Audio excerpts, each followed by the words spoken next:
বড়দিনে ভিড় ছাড়া সমুদ্র উপভোগ করতে চাইছেন? তাহলে গন্তব্য হোক তাজপুর।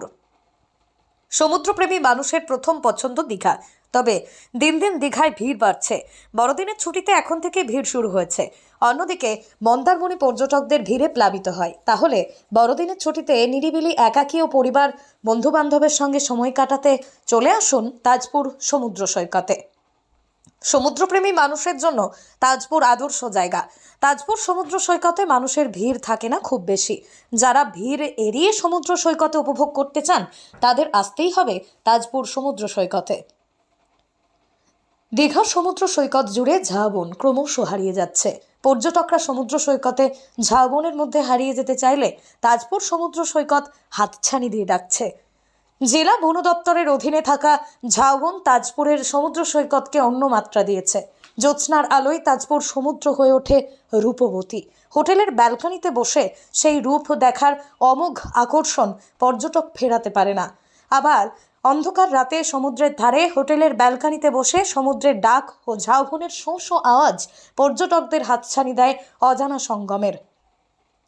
মন্দারমণি ও শঙ্করপুর সমুদ্র সৈকতের মাঝে অবস্থিত তাজপুর সমুদ্র সৈকত পূর্ব মেদিনীপুর জেলার সমুদ্র শহর তমলুক থেকে দূরত্ব মাত্র ৭৫ কিলোমিটার। বাস বা ট্রেন দুটোতেই পৌঁছানো যায় তাজপুর সমুদ্র সৈকতে। মেচেদা থেকে দীঘাগামী বাসে করে বালিসায় নেমে সেখান থেকে টোটো, ভ্যান কিংবা গাড়ি পাওয়া যায় তাজপুর সমুদ্র সৈকত যাওয়ার।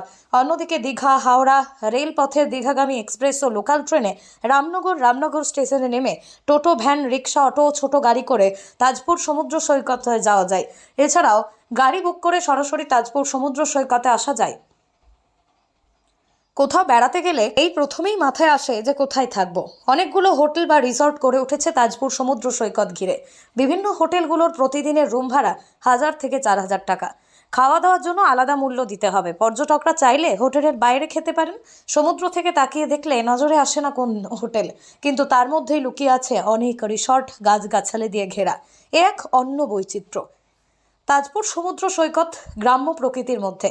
পর্যটক গ্রাম্য পরিবেশে শহরে কৃত্রিম আদব কায়দা ভুলে গ্রাম্য প্রকৃতির সঙ্গে নিজেকে মানিয়ে নিতে চাইলে তাজপুর সমুদ্র সৈকত আদর্শ জায়গা। ভাটার সময় সমুদ্র দূরে সরে যায়। সৈকত তখন অনেক প্রশস্ত, খেলার উপযুক্ত। সৈকতে লাল কাঁকড়ার উন্মুক্ত বিচরণ। সমুদ্র সৈকতে কংক্রিটের জঙ্গল দেখা থেকে মুক্তি দেবে নির্জন, নিবিড়, কোলাহল মুক্ত সৈকত তাজপুর।